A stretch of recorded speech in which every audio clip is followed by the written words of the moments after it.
Sleep wasn't a problem before electric lights came along. People went to bed when the sun went down. And if they did anything, you couldn't do much under candlelight, is that right? But insomnia is a huge problem today. And there are a few reasons. So we'll put our resident why here. Why? Why are people having trouble with sleep? Well, Proverbs 14, verse 6 says, knowledge is easy to him that understands. So what my aim is to give you an understanding of sleep. I want to show you what happens when you sleep. And when you understand what happens when you sleep, you begin to have a knowledge on the important times to sleep and why. There's a little tiny gland in the base of the brain, and it's called the pineal gland. And the pineal gland is about the size of maybe a macadamia nut, and it's right in the base of your brain. And the pineal gland releases 4 hormones every night, but only in certain hours. In the winter time, it's between 9 and 2. And I think your summertime ends end of October, is that right? We call it daylight saving. So in Australia, I think daylight saving's just about begun, and that when daylight saving, so at the moment you're still on summertime, yeah? So at the moment it's between 10 p.m. and 3 a.m. Why only those times? It has much to do with the moons and the tides. Light and dark signals are fed through the optic nerve to a control centre in the brain where your body clock is located. And your body clock communicates with the pineal gland. And these are the hormones that are released. One is melatonin. A lot of people have heard of melatonin. Some people that don't sleep very well take melatonin. Well, we naturally release melatonin in that time, and it's called the fix and rejuvenate nighttime hormone. So it is this hormone that probably is mostly responsible for the fix and rejuvenation that's happening in our brain and our body while we sleep. Another hormone is serotonin. That's the mood hormone. So if you want to feel good, go to bed early. What are the kids like if they have a late night? Not very happy. Either are the adults. Another hormone that's released in these hours from the pineal gland is arginine vasotocin. Those kids are having a ball out there somewhere, yeah?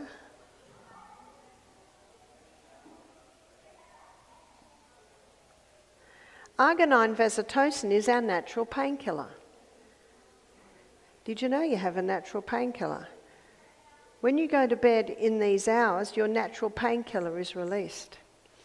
But your natural painkiller, when it's used, it leaves a waste. And if that waste hasn't been released, then the next night, arginine vasotocin won't be released. So how do we get rid of the waste from using our arginine vasotocin? That's exercise. When you exercise in the day, as you perspire, you are letting go of the waste. And that's why exercise is so important to be able to increase your ability to sleep. Ecclesiastes says, the sleep of a labouring man is sweet. In other words, when you physically move through the day, you get physical exhaustion at night and you can sleep better. So arginine vasotocin is your natural painkiller, and arginine vasotocin puts you into a deep sleep. So the earlier you go to bed, the more likely you are to fall into a deep sleep. The other hormone that's released is epithalamin. And epithalamin is a hormone that increases learning capacity. God designed our brain, to be learning new things right up until the day we die.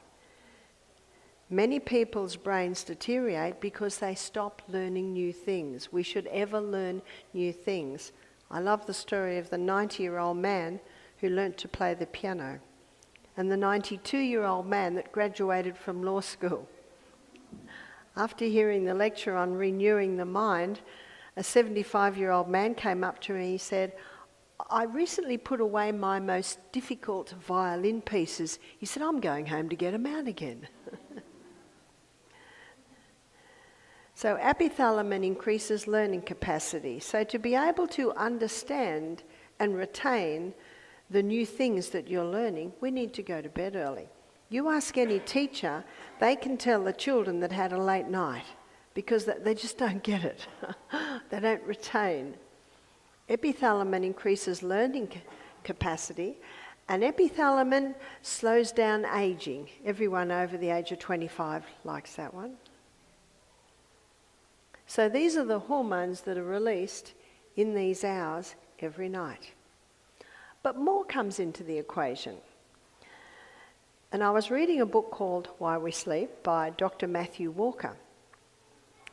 And there's some fascinating research that he quotes in there.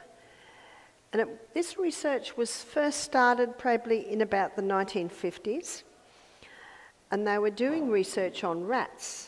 Because, do you know, they research on rats a lot because their digestive tract and many things are very similar to humans, and they live 2 years. So they can see what would happen to a human in, say, 80 years, would happen to a rat in 2 years. And they found that there were periods of the night where the eyes, the eyelids are closed, but the eyes are active and moving, and then there are periods of the night where the eyes were still. So they put electrodes on the brain and on the eyes, and what they found is when the eyes were active, the brain was active. But when the eyes were still, the brain was a little bit more still. Some of the researchers, even their 2-year-old children, they had all wired up while they sleep. And, you know, they had lots of volunteers come in. Sometimes they did it on themselves, and they found that across board the same thing was happening. So what they did was they called the eye moving fast rapid eye movement time, and the eyes moving slowly non-rapid eye movement time. So let me show you what happens in those times. So in non-rapid eye movement time, they found that in the brain there's a courier service happening. Now, all through the day, everything that happens to us is stored in our hippocampus back here. It's called the short-term storage unit. While we sleep, there's a courier service that takes all of those memories from the day up to the cortex up the top. So that's a courier service happening in non-rapid eye movement time. The other thing that's happening in non-rapid eye movement time is the cleaning system. We just mentioned that. The lymphatic system. So cleanings happen. What they found is that the brain cells seem to shrink up a bit, allowing more fluid between them, and so this cleaning system is happening. So what's cleaned up? Waste from neuronal activity, waste from the combustion of glucose and oxygen in the energy cycles in the cell, but also negative emotions, which we just discussed. And that happens after we make the decision to forgive. So when we forgive, that seems to trigger this lymphatic system to start cleaning up the waste. So these are the two things that happen in non-rapid eye movement time. In rapid eye movement time, this is where dreaming happens. No wonder the eyes are moving fast. The dreaming. Also in rapid eye movement time is a filing system. Now what Dr. Matthew Walker was amazed at in the research that he was doing, and he's an atheist, and this is what he said. He said, it's almost as if sleep has an intelligence. This is an admission from an atheist. And if I was there talking to him, I'd say, of course, mate, it has an intelligence. It was designed by God. These incredible things were designed by God to happen at that time, in the night. So what's happening with the filing system, remember the courier has brought all the day's memories up to the cortex. And what appears to happen is the dreaming that happens, the dreaming that happens, have you noticed things from long ago, things you're thinking about through the day, all sorts of things come up. And it appears that that happens so that the brain knows how to file. He says, the filing is done in order. Isn't that incredible? So negative things that happen, there's a negative section. Wonderful things that happen, that goes into the wonderful section. And that caused Dr. Matthew Walker to say it's as if sleep has an intelligence. And of course it does. The intelligence is God. So filing happens in rapid eye movement time. This is where our inventions happen. My father was an inventor, and my brother is an inventor. So I grew up with Dad and Dave, who were both inventors. In fact, every machine that came to our house, Dad and Dave pulled the whole thing apart and pulled it all back together. So I grew up with inventors. But I think it's something we all have in us, and you could almost say it's also creativity, isn't it? Something else happens in rapid eye movement time, and that is a consolidation of the things that you learnt through the day. You could say a consolidation or a confirmation of the things you learnt through the day. Dr. Matthew Walker found that these happened in 90-minute intervals. So let's have a look at that. So let's do my favourite, 9 to 5. So the first 90 minutes is 9 p.m. to 10:30. So from 9 p.m. to 10:30, non-rapid eye movement takes up 80%. And rapid eye movement takes up 20%. So it's in the first part of the night that most of the cleaning happens. So now we've got 10:30 to 12, midnight. So at midnight, 10:30 to midnight, we've got 60% rapid eye movement time and 40% rapid eye movement time. So from 12 to 1:30, it's about 50-50. So 50 rapid eye movement and 50 non-rapid eye movement. But as the night goes on, we have a change. So from 1:30 to 3 a.m., we've got 40% non-rapid eye movement and 60% rapid eye movement. So from 3 to 5, the last 2 hours, we've got 20% non-rapid eye movement time and 80% rapid eye movement time. So this is what's happening in the night. Have you found that if you wake at 3 or 4 and then doze back to sleep, when you wake up again, you remember all your dreams? That often happens to me because most of your dreaming is happening in the second part of the night. And the cleaning system, most of that's happening in the earlier part of the night. So what happens if someone goes to bed at midnight? Someone goes to bed at midnight, not only have they cut down by almost half their melatonin, serotonin, agonine, vasotocin and epithalamin, but they've also lost some of their cleaning. And what can also happen is they can wake up in the morning and they've still got memory from the day before in their short-term memory unit because there wasn't enough time to get it into the rapid eye movement time. Dr. Matthew Walker and his associates, they did a lot of research with this. and they got 20 students. And 20 students all learned the same things, and 10 of the students had 6 hours sleep a night, and 10 of the students had 8 hours sleep a night. And they found after 3 months, the ones on 8 hours sleep a night retained almost double what the 6 hours sleep a night.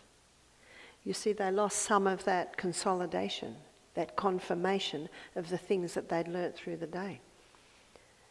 Now, Dr. Matthew Walker, is a professor, and he was asked to write study tips for the university.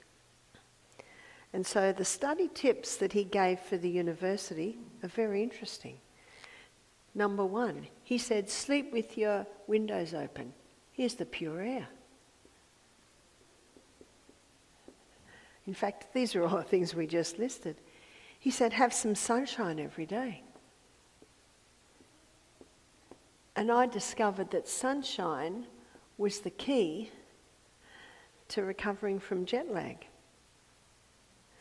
When I go out in the sun, when I get into, say, America, I find going back to Australia is not as bad because I think I'm going with the revolution of the earth. But coming from coming from Australia to America, it's not easy. But I discovered that if I sat in the sun and I put my head up to the sun with my eyes closed and let the sun's rays go through my eyelids, and then I put my head down after about 30 seconds and open my eyes and just sit outside, then I sleep the next day. Do you remember one of the first things I said was light and dark signals are fed through the optic nerve to a control centre in the brain where your body clock is located. And the body clock communicates with the pineal gland. So sunshine in the day helps us to sleep better at night because it resets that body clock. It's called your circadian rhythm. You've heard of the circadian rhythm? It is reset by sun's rays going through the eyes. Now, I never suggest we look at the sun. Our eyes will tell us not to do that. You could look at it today though, couldn't you? It was a funny, hazy ball behind the clouds. But those sun's rays help to reset the circadian rhythm. Dr. Neil Nedley, he found that up to 80% of his depressed people, their circadian rhythm was out. He also found that a lot of his depressed people were going to bed very late. And they were watching movies or playing games or on computer till late. So a couple of things were happening there. Number 1, they were missing out on the rest and rejuvenation that God planned us to get every night, but they were missing out on the early morning sun. He says that first hour of light in the day, it resets your circadian rhythm. So sunshine's important. Now remember, Dr. Matthew Walker, he's writing this article for better study habits. Temperance. He was very strong on the dangers of caffeine and refined sugar, and how many students are sipping coffee late at night till midnight trying to get their study in. But what Matthew Walker found, they retain almost half as much as the people that stop the stimulants and go to bed early. That's a big difference, huge difference. So your stimulants.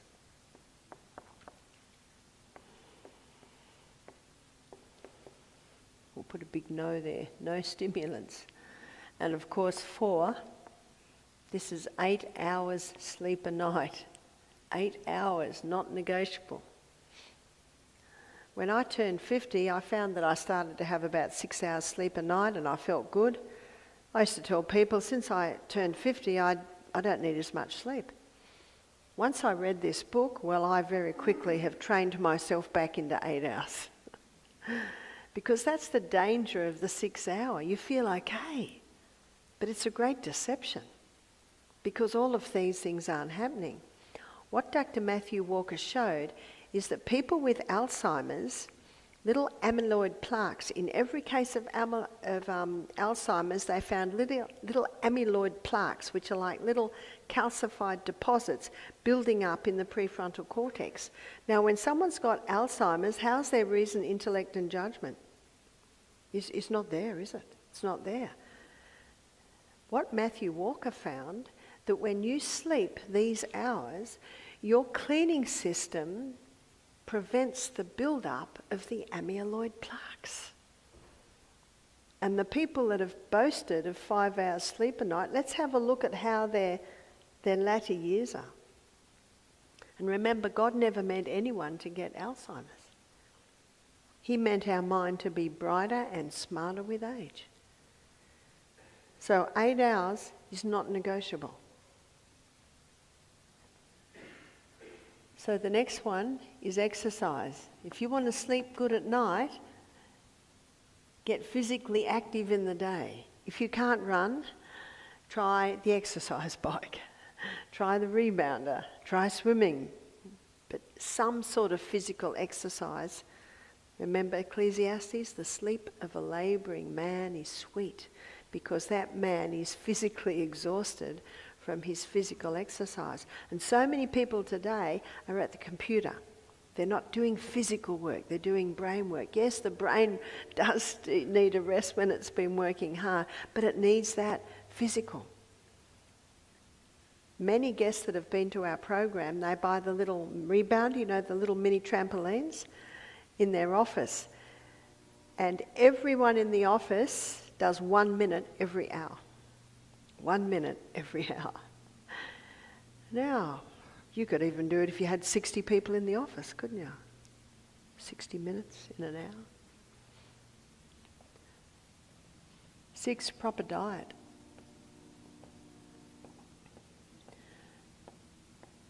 Now, what we're going to talk about here is timing. Dr. Matthew Walker, he showed that eating a huge evening meal interfered with sleep. When we sleep at night, our stomach wants to sleep. But when we eat a huge evening meal, then by the time we go to bed, it's usually still all in there, and your body has to keep working. It's got to keep working, otherwise that will, in that warm environment, it would start to rot, it would start to go bad.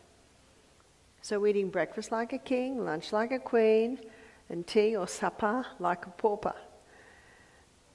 Now, if you've got young men who are working physically hard all day, their evening meal might be a bowl of thick soup, or it might be a smoothie. But for people that aren't working really physically hard, and especially people trying to lose a bit of weight, they're better to go maybe just a herb tea, or maybe just a light soup. You will sleep better if your stomach is allowed to sleep too. And number 7, hydration. We lose water every night. I don't know if you've ever slept on a mattress on the floor, and when you wake up in the morning and you lift the mattress, you notice it's all damp, because we lose moisture every night. The most dehydrated time of the whole day is when we wake up in the morning. I say to my grandchildren when they stay, have you watered your garden yet? It's their garden down there. Sometimes they come out and say, Grandma, we've watered our garden. I say, great, it's ready for breakfast. It's ready for breakfast. I try always have water next to my bed. If I wake in the night, I have a few sips. You just have it always with you. When you are well hydrated, you will sleep better. Now, I drink most of my water in the earlier part of the day. Some people can drink 16 ounces of water before they go to bed and sleep for 8 hours. I can't. If I eat that much water, I have to get up a couple of times. I learned a few years ago not to have watermelon for tea too. It was such a beautiful watermelon. I had several slices. I think I got up 6 times that night. And yet some people don't. You've got to get knowing what you can do. So I try and have probably only about 2 glasses of water in the afternoon before I go to bed, and then I can usually sleep the whole night. Something that keeps most people awake. Most people that can't sleep worry. Have you heard of the chat room? My brain tends to go into the chat room if I wake in the night. Now, what am I going to do about this? Now, I'll do, and I'll solve this. I'm a problem solver. I'm always trying to solve. And if you stay in the chat room, you'll never go to sleep. So how do you get out of the chat room? Well, there's lots of things you can do to get out of the chat room. You can hum hymns, songs. You can, what I do is I recite Bible verses. I've memorised some whole chapters. So I've memorised chapter 1, James chapter 1, and there's about 27 verses there. I don't have a great memory. This took me about 6 months to do that one. But I've done it, it's really in cement now, so I can easily relate it. So I start going through that. And do you know that I get to the 3rd verse and my brain tries to jump into the chat room and pull it back, pull it back, pull it back. There's your prefrontal cortex. Pull it back. And I get to the 6th verse, is trying to jump into the chat room again, and I pull it back. I pull it back. I see the prefrontal cortex like the reins. Well, pull that horse back, pull it back. Pull those emotions, thoughts and feelings back. And then in the morning when I wake up, I think, now what verse did I get to? I usually get to verse 13. Then I remember no more. Or you can start at 50 and count backwards. And if that's not long enough, you could start at 100 and count backwards. So it's just getting your mind out of the chat room. Because if you stay in that chat room, it's very hard to go back to sleep. So the 8th law is trust in God. Now I gave you a principle in the last presentation, Safeguarding Against Depression. It's called In Everything Give Thanks. And I read a book on the science of sleep by Adriana Huffington. I'm ever reading books on how I can know more about these 8 laws. Because in the little book, Ministry of Healing, Ellen White says, these are the true remedies. And after helping people for over 40 years in these areas, I find it to be absolutely true. They are the true remedies. So I'm always wanting to know why they are the true remedies. So I'm ever reading books to find out more and more. And Adriana Huffington says if you can't sleep, you lie there and you think of all the things to be thankful for. And I was helping a man when I was in Bermuda who was having trouble with sleep. And I said to him, I want you to lie in bed and thank God. He said, what for? I said, thank him you're in a comfortable bed and you're not in a concentration camp. Thank God that you're not in a work camp in Siberia. Thank God that you're not outside in a ditch trying to sleep and it's raining. Thank God you've got a comfortable bed. Thank God you've got a beautiful wife. Thank God you've got great kids. One lady said, I can't think of anything to thank God for. And I said, well, I noticed you've got 2 legs that work. I noticed you've got 2 eyes that see. Go blindfold for a day. And just, you'll be very grateful for your eyes. There's always something to be thankful for. Remember, happiness isn't dependent on things. Happiness is a choice. And that's why the Bible says, a merry heart doeth good like a medicine. So when you can't sleep, say, thank you, Father. Thank you that I can't sleep because now I can talk to you. There are 2 things that will stop sleep. Getting into the chat room. We all know the chat room. And also looking at your phone. 80% of people in America sleep with their phone. The phone should not be in the bedroom. It should be out of the bedroom. Even if you're on call, put it in the hallway. You'll wake up. So it's not only the electromagnetic field that's affecting you, but there's a temptation if you can't sleep to look at your messages. Yeah? It's a temptation for me because Australia's awake when I'm asleep. So in the middle of the night, Australia's awake. But I will not. In the sunlight, there is blue light. And the blue light is absorbed through a little receptor site on our retina called melanopsin. And when blue light from the sunlight is absorbed through our eyes to our brain, it increases our ability to solve mathematical problems. It increases our ability to assess things, all because our eyes through the day have sunlight. And the blue light comes from the sunlight. The technology, the screens, whether they be iPad, whether they be computer, whether they be the phones, there is a blue light that comes out. Now, it's a different frequency to sunlight.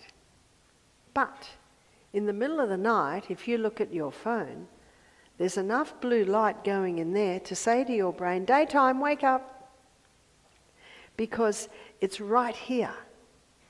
Whereas when you watch a screen like a television, your brain already knows it's dark and you're watching. So it doesn't mean that I'm saying you can watch television till late at night. Ever tried to watch something exciting and then go to sleep? There must be a time of winding down, especially that hour before you go to sleep. That's why a great thing to do if you can't sleep is just put a soft light on and read. Don't get an exciting book, just maybe The Life Habits of the Australian Platypus or something. That can get you out of the chat room too, reading. So the two things that will stop sleep are the chat room, and often in the chat room, that's when you worry. Yeah? That's when you get stressed about things. So get out of the chat room, and also don't allow your eyes to look at the phone, because when they do, the message comes through to the brain, daytime, wake up. So you can rewire your brain, and you can get your brain back into the 8 hours of sleep a night by adhering to those laws and getting out of the chat room. So when Dr. Matthew Walker wrote his article on good study habits, he didn't quite go into the detail in some of the areas I have, but he was basically saying, be well hydrated, have 8 hours sleep, have a nourishing food diet, fresh air, keep the window open, stop all the stimulants. So it was very similar to the laws. And he also advised that in the university they try and only have an exam, say, every 2 days, space them out again. Well, the university never asked him to write that article again. That's a pity, isn't it? Because he was being critical of this cramming too many exams altogether. I don't really agree with the exam system of testing. When I did my nutrition course, it was all assignments, and I really like that type, because you study the paper that you're going to present, and you've got information here and information here, information there. Then you bring it all together, and by the time you've actually submitted your assignment, you've read the whole thing probably 50 times, and that repetition deepens the impression, and repetition is the mother of retention. But the cramming in for an exam, it's not a really effective way, is it? So now you know why we need to sleep. Sleep's important. Sleep was given us from God to revive and restore the brain and the body while we sleep. Healing happens at twice the rate while we're sleeping, especially in those hours. Are there any questions before we close? Yes? Why is it that you walk before you eat? Is it better to eat and then walk, or walk before you eat in the morning? It's better to walk in the morning, do your exercise before you eat, because a huge amount of energy goes to digestion.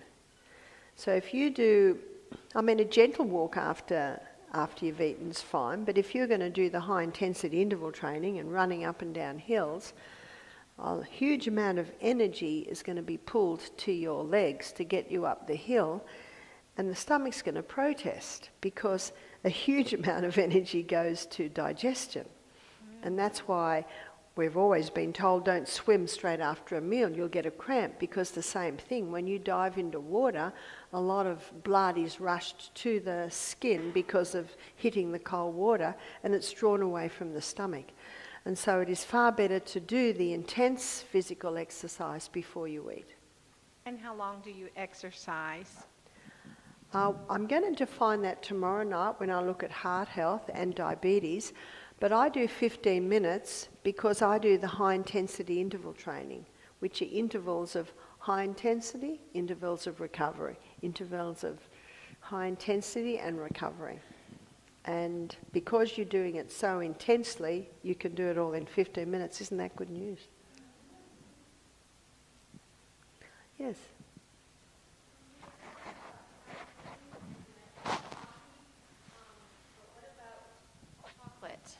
What about chocolate? There's not much chocolate. I mean, there's not much caffeine in one little square. But the problem is that cocoa is so bitter, it requires an enormous amount of sugar to go in there, and the majority of chocolates have dairy in them, so it's really not a good food.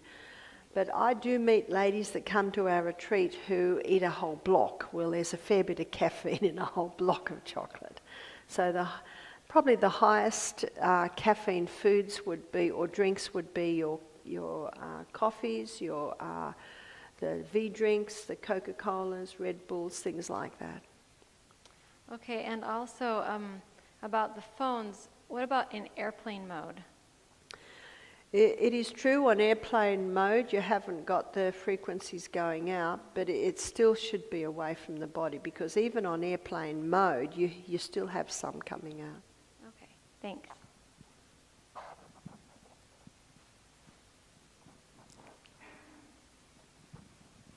Is supplementation with is melatonin beneficial or harmful? Is supplementation with melatonin beneficial or harmful? I don't advise supplementing with melatonin because it hasn't been used long enough to know the full effects.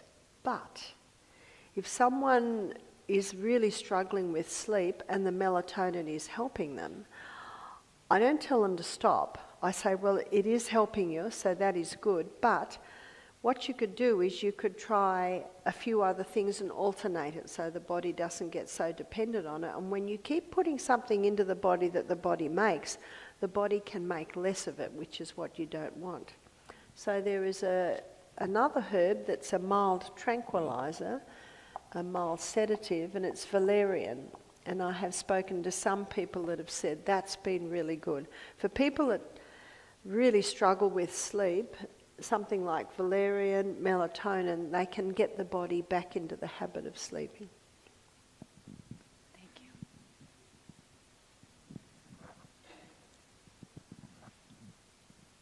So what about the theory that the hours before midnight are worth 2? Yeah. Well, the hours before midnight are worth 2 after, and I think the pineal gland secretions show that. So if you have 8 hours from midnight till 8 a.m., you're missing out on half of your pineal gland secretions, and you're also missing out on some of the cleaning in the courier system. So those hours before midnight are very important. It is true.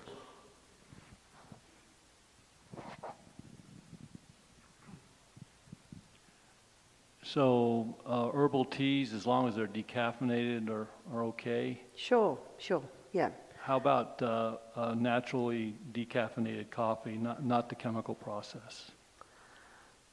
In his book, Caffeine Blues, the author shows that there can still be some dangers there. I guess you could have your decaffeinated coffee for a week and then stop it for a week and just see if there's any reaction. Okay.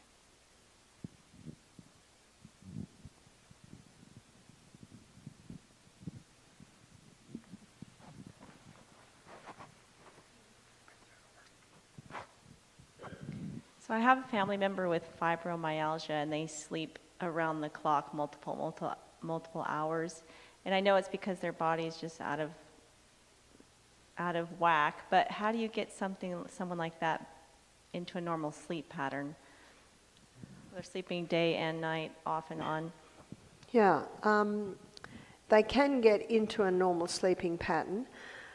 See, when I come from Australia to America, the first day, by 10 in the morning, I'm just wanting to sleep, but I do not let myself. I jump up and I start to do a whole lot of things, and I speak to people who suffer from jet lag for weeks, because as soon as they get tired in the day, they go to sleep.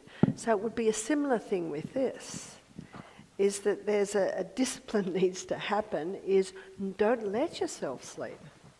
If you're feeling tired, have a shower, go for a walk, dig a garden, do something, but don't let yourself sleep.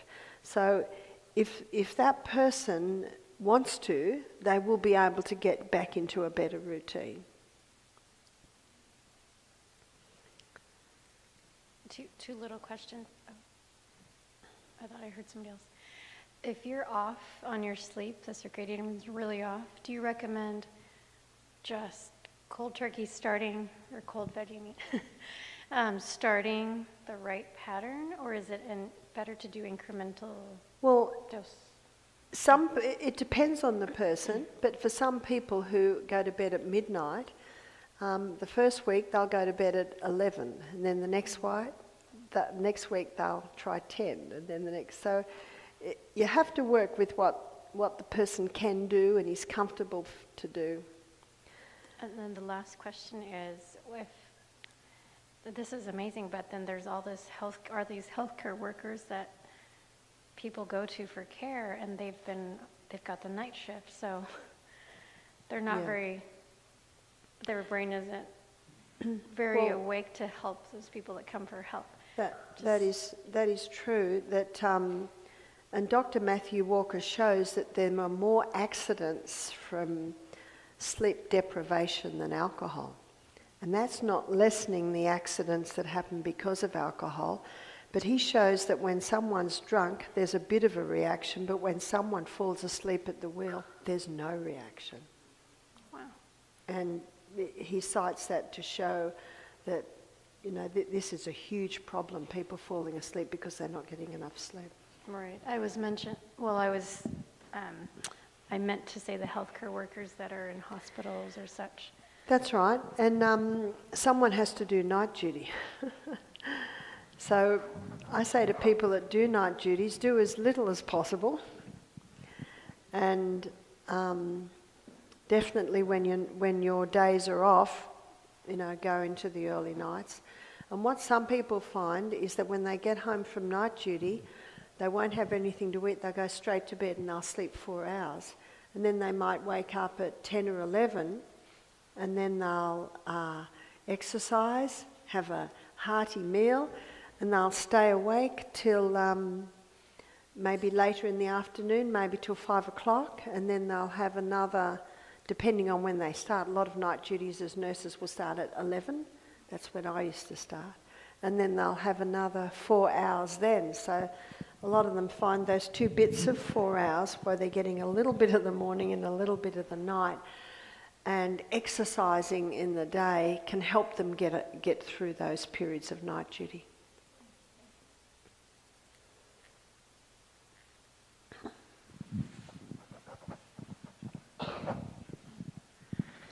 Yeah, I was wondering, is there any correlation with insomnia and like blue light or smart TVs or like a smart meter? Yes, the electromagnetic field coming from the smart meter certainly has an effect. Again, called the silent killer, so it's hard to put the finger on it, but I have read of reports where people's sleep has been interfered with once the smart meter's put on their phone. That is true.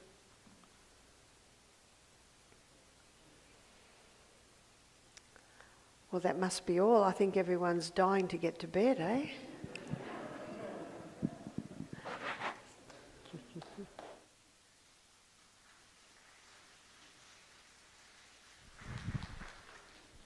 Thank you, Barbara. That was well put. And I've learned a lot tonight, and so grateful for her ministry.